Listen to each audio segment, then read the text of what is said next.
Bismillahirrahmanirrahim. Assalamualaikum warahmatullahi wabarakatuh. Tak lama dah kita akan menyambut bulan Ramadan kan. Jadi hari ini insyaAllah sama-sama kita ulang kaji tentang surah Al-Qadar, yang mana intipati surah Al-Qadar sebenarnya boleh mengubah mindset kita, cara fikir kita untuk sambut bulan Ramadan pada tahun ini kan.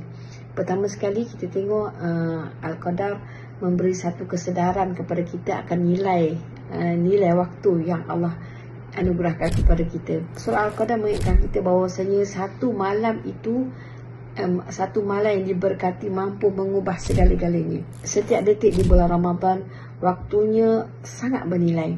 Setiap saat memberi peluang kepada kita untuk mendekatkan diri kepada Allah Ta'ala dengan apa saja ibadah yang kita boleh laksanakan.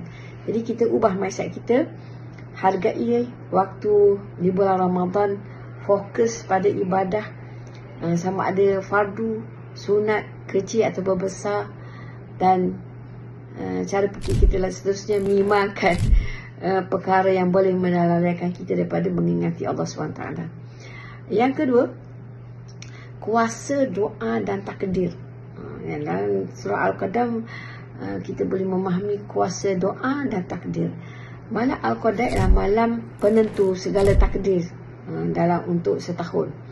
Ia mengajar kita bahawa doa adalah senjata utama untuk mengubah takdir, dan dengan doa, dengan izin Allah.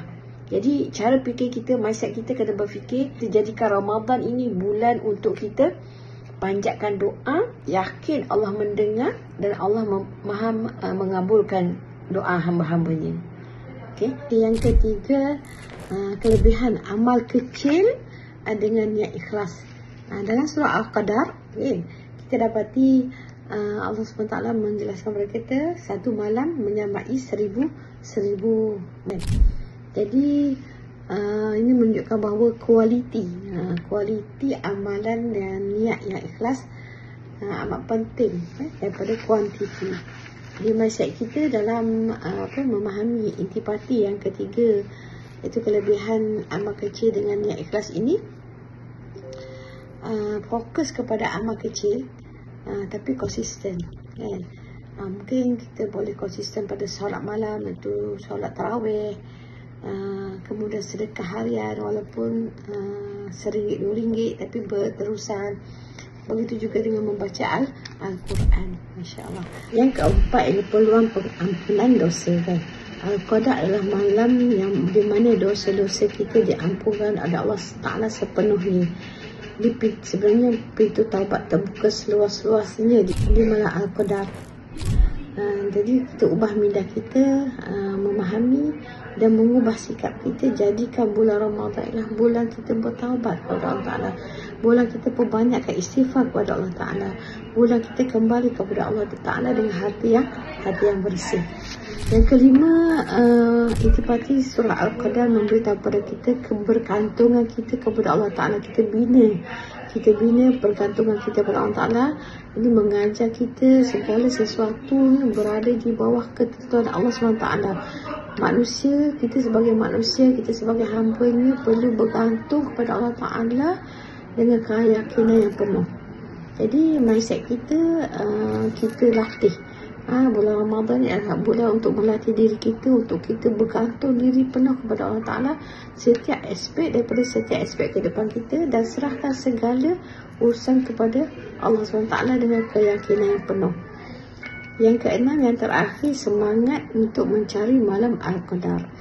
Jadi kita sebagai umat Islam diajar untuk taharau asyram min akhir Ramadan, 10 malam terakhir, dan dengan penuh disiplin dan kesungguhan dalam membuat ibadah.